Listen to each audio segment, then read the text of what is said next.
Hey, what is up, mortals? It is Robo Celestial here with a new video for you. Welcome to the part 3 of What If Deku Was a Saiyan Season 2. I just wanted to greet you guys by just saying, sit back and relax, you're in for a treat. So, we begin. It was morning and it was about time for class. Everyone was so excited. They had been waiting all year to make special attacks. It was about time. Aizawa explained how they would do this and gave them an example from Idia's Recipro Burst. Most of the students had an idea what they wanted to do. Izuku had a bunch of ideas. He thought about a Kai sword and a whip, but there was one he really wanted to try. Izuku spreads his arms open and starts to charge Kai into the palm of both his hands.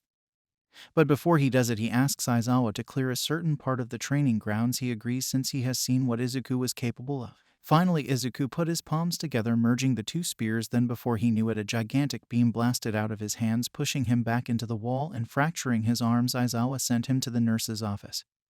But before he left, he told Izuku, "I suggest you go get some support items to nullify the knockback, maybe shock absorption." "Right," Izuku replied. Recover Girl asked him how this happened and he said, "It was a move I was trying to create. I imagine that Aizawa had already told you to not use this again. Actually, he told me to go get support items to help nullify the recoil." Izuku said, a bit hesitant, "Ah yes, that is also a good idea. Now go, you're all healed, thank you." He ran out the door straight for the support room. Once he gets there, he sees Lita and Uraraka. They both walk towards him. They reach him and an explosion threw Izuku to the floor. Once the smoke cleared, he saw Mihatsumi lying on him. Insert fan service moment.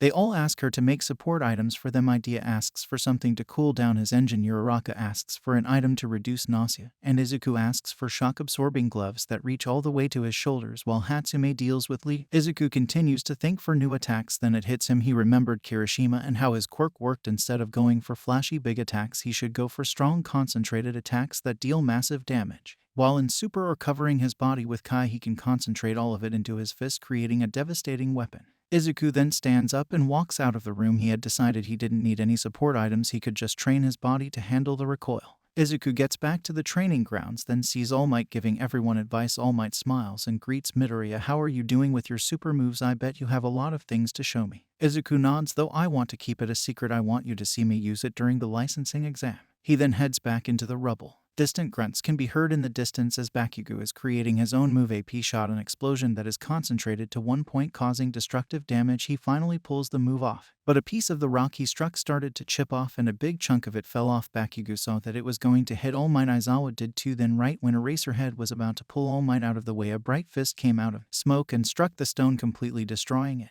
Once the smoke clears, it was revealed to be Izuku. It was surprising to both Bakugo and All Might, since up until now he would use huge shockwaves or blast. This attack brought a whole new variety of attack at his disposal. He called it Super Deku.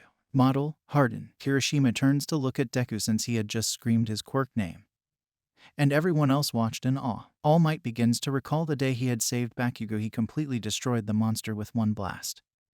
Yet no control over his quirk. He has come so far, he will definitely become the next symbol of peace. It has been about 2 days now. All the students are ready for the licensing exams, but nervous. When they arrive to the doors of the building, they meet the other students from the other schools. One of them greets them with respect and then sends a terrifying stare at Todoroki. Everyone walks in and is told the ground rules and what they will be doing for the first stage of the exam. The students will have to out on patches that have buttons that they put on their most vulnerable places, and the person attacking has to make a ball they are given to the button to score points. After the man finished explaining the walls of the room, they were in fall and everyone runs out. Next time on What If Deku Was a Saiyan. The students of Class 1 will have to face with the other schools. They are at a huge disadvantage because of the sports festival being broadcast across the world. Will our heroes pass the licensing exam? Find out next time on What If Deku Was a Saiyan. Thank you all for sticking around and I hope that you enjoyed. Before you leave, we would just like to let you know that We the Celestials has many other channels for your entertainment and viewing purposes.